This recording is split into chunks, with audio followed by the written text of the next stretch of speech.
Stand by. You're on the air. Buenas noches, señores y señoras. Bienvenidos. La primera pregunta es... U nastavku emisije govorimo o otkrićima u neposrednoj budućnosti koji bi mogli bitno izmijeniti naše shvaćanje svijeta koji nas okružuje. U području fizike najveći svjetski sudarač čestica u Ženevi mogao bi dovesti do otkrića novih slojeva prostora. Ne bi li bilo zadivljujuće kad bismo mogli ispružiti ruku u 4. dimenziju prostora? Tad bismo se bez napora mogli osloboditi okova tradicionalne geometrije. Beznadno zapetljani kablovi raspleli bi se s lakoćom. Lijeva rukavica mogla bi se izokrenuti i postati desna koju ste izgubili. Zubari bi bušili kanale u vašim zubima, a vi pritom ne biste morali otvoriti usta. Niti bi on pritom trebao upotrijebiti bušilicu. Koliko god dodatne dimenzije prostora zvučale fantastično, one možda uistinu postoje. Od razmjerno slabe gravitacije do dubokog afiniteta među naizgled različitim česticama i silama, različiti misteriji svijeta stvaraju dojam da je poznati univerzum samo sjenka mnogodimenzionalne stvarnosti. Ako je tako, veliki sudarač elektrona pokraj Ženeve mogao bi sudariti subatomske čestice i time osloboditi dovoljno energije da slomi okove koji zadržavaju čestice u 3 dimenzije. Tako bismo mogli doprijeti do stvarnosti od koje dobivamo vrtoglavicu.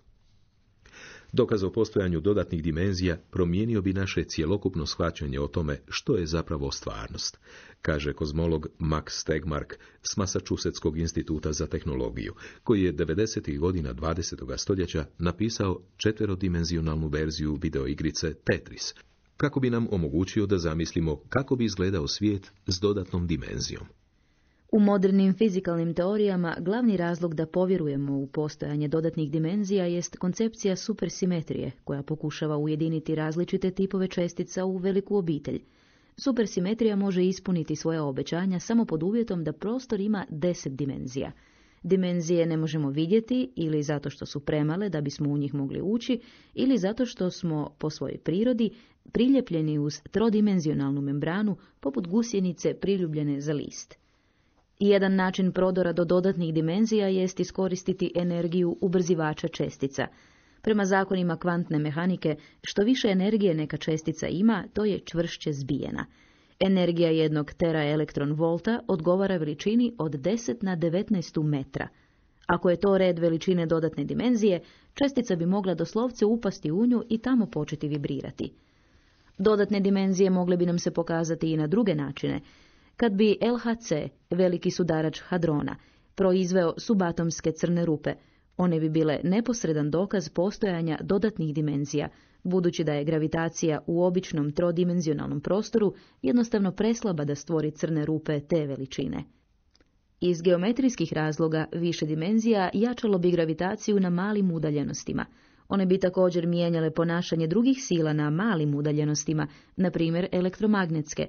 Osim u LHC-u, znanstvenici bi mogli tragati za naznakama postojanja dodatnih dimenzija, mjereći snagu gravitacije i promatrajući orbite crnih rupa u zvijezdama koje eksplodiraju. Otkriće dodatnih dimenzija ne bi promijenilo samo fiziku, nego i brojne srodne discipline. Dodatne dimenzije mogle bi objasniti zagonetke koje danas nismo u stanju shvatiti. Kozmičku akceleraciju primjerice. Bile bi i uvod u preobrazbu cijelog shvaćanja dimenzionalnosti i dodale bi uvjerljivost sve proširenije mišljenju da prostor i vrijeme izranjaju iz fizikalnih načela, koja postoje u besprostornom, bezvremenskom području. Bez obzira na to koliko fizičarima bilo privlačno traganje za dodatnim dimenzijama, nikad ih nećemo zapravo biti u stanju posjetiti. Ako su one dostupne česticama od kojih je oblikovano naše tijelo, dodatna sloboda kretanja destabilizirala bi njegove složene strukture, uključujući sam život. Čini se da su neraspletivi vodovi i zubarske metode nužna prtljaga za čije prihvaćanje u zamjenu dobivamo vlastito postojanje.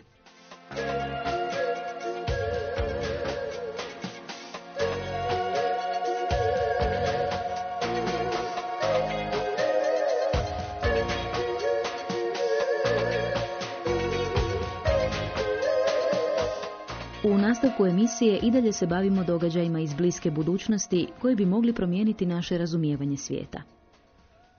Prije 50 godina Mladi astronom Frank Drake uperio je teleskop radioastronomskog observatorija u Green Banku u zapadnoj Virginiji u smjeru susjednih galaktika. Nadao se da će uhvatiti radiosignal civilizacije koja ondje postoji. Njegova potraga nije bila neuspješna, ali Drakeov projekt OZNA, prvi takve vrste, postao je temelj potrage za izvanzemaljskom inteligentnom civilizacijom u kojoj i danas sudjeluju mnogi entuzijasti. Drake je ove godine navršio 80 godina, te i dalje sudjeluje u sustavnim radioteleskopskim pretragama neba, nadajući se nekom znaku iz dalekog svemira. Kaže, premda se time bavim već 50 godina, nisam izgubio volju. Ono što možemo reći jest da u zvjezdanim sustavima susjednih galaktika ne postoje tehnološki napredne civilizacije koje upravo sada odašilju radiosignale. Teoretski astrofizičar Alan Boss, također iz SAD-a, slaže se s tom tvrdnjom. Nepostojanje signala koji bi ukazivali na postojanje izvanzemaljskog inteligentnog života jednostavno znači to da civilizacije koje odašilju radiosignale u našem smjeru nisu tako rasprostranjene da bi ih naše ograničene potrage mogle otkriti. I dodaje, još uvijek postoji velik dio galaktika koje nismo pretražili. Jedan od najviše obuhvatnih pothvata dosad, projekt Phoenix, pretraživao je zvijezde u našoj blizini i to kroz vrlo širok spektar frekvencija, koristeći se najvećim svjetskim radioteleskopima. Tijekom 9 godina Phoenix je pretražio oko 800 zvijezda, što je manje od milijuntnog dijela 1% Mliječne staze. Argumente u prilog potrazi za izvanzemaljskim životom i teze da takav život postoji negdje u svemiru posljednjih su godina poduprla otkrića prema kojima često oko zvijezda postoje planetarni sustavi. Većina više od 400 egzoplaneta otkrivenih proteklih desetljeća divovske su tvorevine na kojima život, kakav je nama poznat, nije moguć. Ali u sljedećim godinama NASIN teleskop Kepler, koji sada promatra više od 100.000 zvijezda u potrazi za planetarnim sustavima u njihovoj blizini, treba odgovoriti na pitanje koliko su česti planeti nalik našoj Zemlji. No i na takvim planetima možda ne postoji inteligentan život koji bi se služio radiosignalima. Stoga mnogi istraživači polažu više nade u potragu za jednostavnijim životnim oblicima, na primjer mikroorganizmima ili plijesnima. Oni smatraju da bi takvi životni oblici trebali postojati i izvan Zemlje, ali jednostavno nemamo tehnologiju za njihovo otkrivanje u dalekom svemiru.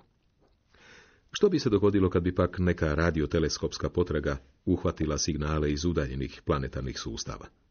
Zajednica istraživača koji tragaju za izvanzemaljskim životom odredila je protokole čije bi se pravila slijedila kad bi se takvo što dogodilo. Na primjer, bili bi obavješteni astronomski observatoriji diljem svijeta kako bi verificirali postojanje signala. No, nije jasno što bi politička tijela učinila. Na razini Ujedinjenih naroda ne postoji naznaka da međunarodne političke institucije razmišljaju o takvoj situaciji. Veteran potraga za izvanzemaljskom inteligencijom zaključuje: jednom sam pomislio da sam otkrio nešto nalik pravilnom, namjerno sročenom signalu. Preplavili su me osjećaji, posebno uzbuđenje, jer sam shvatio da bi se toliko toga moglo promijeniti u trenu. Premda se pokazalo da signal ne potječe od inteligentne civilizacije, Drake i dalje čvrsto vjeruje da će svijet uskoro biti obogaćen znanjem o drugim svjetovima, vrstama i kulturama. Kad se to dogodi, osjetit ćete nešto što sami morate doživjeti da biste razumjeli o čemu govorim, a meni se to već dogodilo.